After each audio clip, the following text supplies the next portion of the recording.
back to Maxwell Starr's beer reviews. Nice sunny day on the back of Heady-Topper Mighty's porch. Going to take a look at a beer that was sent to him by a friend of yours in Ontario, right? Ryan, yeah. Ryan, he sent him a can of Heady-Topper from the Alchemist.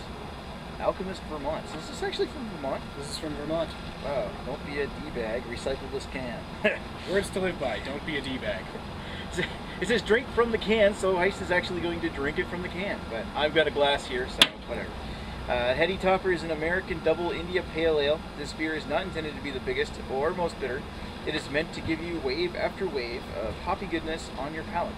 Tremendous amounts of American hops will creep up on you and leave you with a dense hoppy finish in your mouth. So drinkable, it's scary. Sometimes I wish I could crawl right into the can. Freshness and control have always been my main concern when it comes to our beer. We are committed to providing you with an unfiltered and unpasteurized hop experience. Why do I recommend that you drink it from the can? Quite simply, to ensure a delightful hop experience. The act of pouring it in the glass smells nice, that it releases the essential hop aromas, and we have worked so hard to retain. You must pour it into a glass. If you must pour it into a glass, you may find that some hop resins have settled to the bottom. Floaties. Leave them in the can when pouring. Beer is perishable and at best when it is young, fresh, and hazy. Keep it cold, but not ice cold. Drink this beer immediately. We are always making more. Yeah, well, we can't always buy more. Yeah, so we are going to have to pour some of it so that Max can get a taste. But I will drink it from the can as per the angry drink from the can instructions along the rim here. It's a little strange to say drink from the can. I'm a big stickler when it comes to actually pouring the glass. Not that I don't mind drinking out of the glass, but I find when you drink from a can, you almost get a taste of some of the can. It's not bad. A lot of sediment. So one of the big things that really caught my eye when we found out he got this particular beer is that Beer Advocate, the bros, gave it 100. And on ratebeer.com, this thing's got 100 for the overall and 100 for the style. This is one of the best double IPAs in the world, which blows my mind if we actually get a chance to try this thing. Well, double IPAs is a very highly rated style, and this is a very highly rated double IPA, so fingers crossed. So it's not an overrated IPA. Well, I'm not getting a lot of head though. Well, I don't think so much gently. I don't think head is really their biggest concern if you are to drink from the can. I just like thinking back to the Weyerbacher double IPA there that we had. That had tons of head, and I thought it was great. It's just a beautiful looking beer. But if you drink from the can, you're not going to notice. So, looking at the color of it, got a lot of floaties in it. It's kind of like it's almost yellow, but it's got a little bit like of an orangey hue. It's almost like apricot juice. Yeah. Get out of here, fly. Shoot, fly, don't bother me. Get out of here.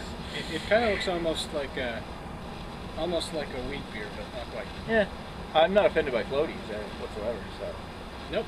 You mean you got to get some hop resins, but in my opinion, hop resins actually give it a little bit more bitterness and substance to the beer. All right, so let's give her a sniff. Looks pretty. Give her a sniff. Oh my god. That smells pretty good. That smells damn good. How well can you smell out of that? Pretty well. Here, trade you. If anything, I think I can smell it better out of the can. Yeah. They may be onto something with this can business. It smells more grapefruity in your can. Like, but yeah, I still get the metallic twang where I don't get that here. True. It's got this nice, soft, citrusy, like orange grapefruit. Especially a lot of pink grapefruit in there. Yeah. And there's definitely some orange, and I think a little bit of like pine or spruce too. Yep. Just a hint of pine, maybe a little bit of a tropical note, like a mango. Yeah, there's some sweetness, but it's a fruity sweetness, not a caramel. Yeah, sweetness. it's a very tropical grapefruit kind of smell. It's very, almost like pink grapefruit juice. Huh? Like ruby red or something. Maybe not that sweet, but pretty damn close. Want to give her a taste? Sure.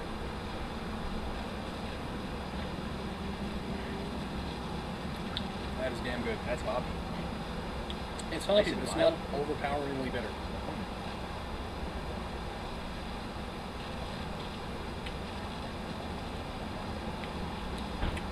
Those hop smells really carry into the taste. Although maybe they're a tad more earthy and a little bit more herbal. Yeah, a little bit. But it's a lot of grapefruit in there. There's a little bit of a malt sweetness to the front.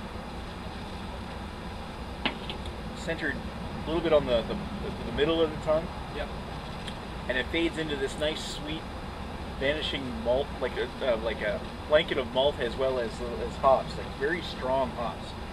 I'm getting a little bit of earthiness along the edges of my tongue. I'm almost wondering, it's not really a very strong hopsy beer. And I'm also at 8% ABV. I'm not tasting a lot of alcohol in this one either. No, I mean, this is by no means the strongest double IPA we've had in terms of alcohol or in terms of IBUs. I think we had one that was 10%. Yeah, we had that Weyerbacher double IPA that was like insane, like 150 or something. Oh yeah, it was just this is nice. This is far more drinkable than many a double IPA. They weren't kidding. So drinkable, it's scary.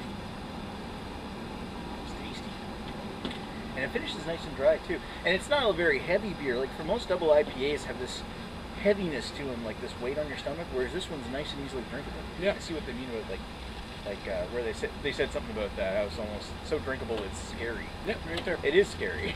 It is scary. You could probably drink a few of these.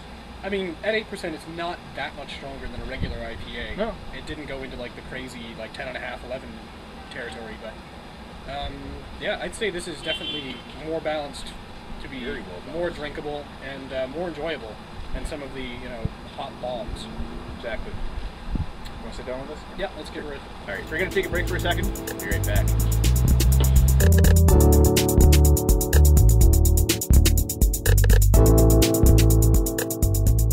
We're back. And we're back with Alchemist Heady-Topper.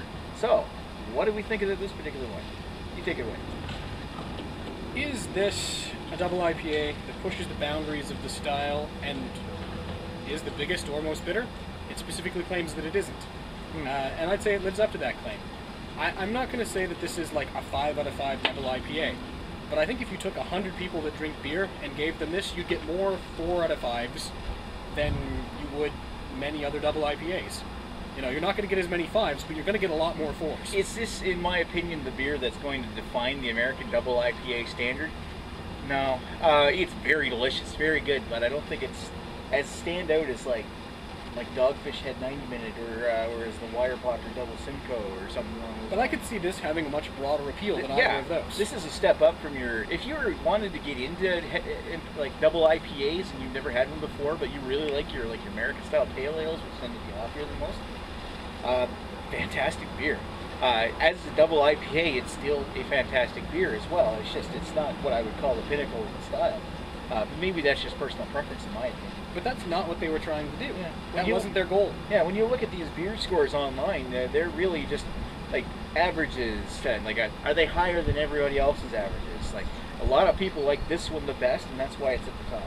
But like we said, because it's an average score, this one's going to have the highest average score. Is it going to have the most? Is it going to have the most number of perfect scores? Probably not. But it's going to have a higher average score overall than some of the other ones. Oh, for sure. So I could see someone who really doesn't want a hot bomb actually kind of enjoying this. This is not a bomb. It's not as hoppy as I was expecting from a double IPA. I mean, if I were to guess the IBUs on it, it'd be high. It'd be like 60 or 70, but I can't see I'd say it's probably a little higher than that. But I can't see it being quite as strong as some of the ones that we've seen here on Maxwell Starr's beer review. It's just... Oh, it's no Weyerbacher for sure. No, God, no.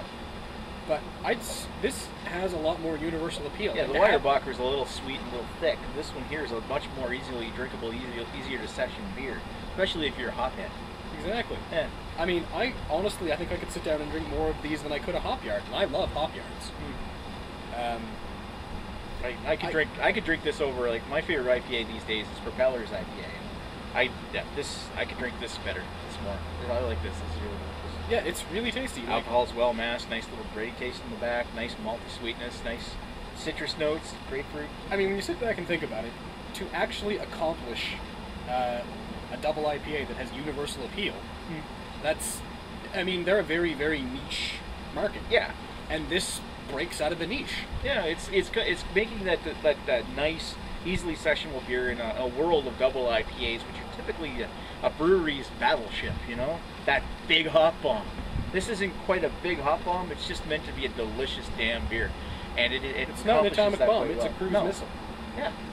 It's not your battleship, it's your Corvette. It's your workhorse beer. Yeah, it's your main line, right? Yeah. This is your go-to. Most people's doubles IPAs are like limited runs, very special thing, you know, maybe only a seasonal, you know, even that, you know, small batches. But these guys, we're always making more. This is a beer that could go in massive production. So they shall. Like, you could make tons of these and always sell them. And I would always drink them. and I would always drink them. For a rating, I think I'm going to give this one a high 4. I think I'm going to go 4.5. 4.5? To make a...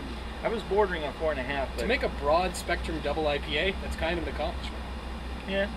I mean, it is 4.5. I got to say, it is 4.5 material. It's just, I was hoping for a little more from something that had my expectations so high.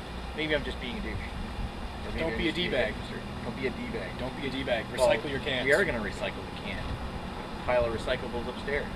Oh no, I took those back. Oh, you did? I think I'm like $7. Well, you got to start a new collection. Exactly. All right. Anyway, thanks for watching Maxwell Starr's Beer Reviews. This was the Heady-Topper Iced Almighty. Thank you for the can. And thank you, what was it, Matt? Ryan that sent it to you. Thank you, Ryan, if you watched this review. Very delicious beer. And very much appreciated. So thanks for watching Maxwell Starr's Beer Review. Iced Almighty. Cheers.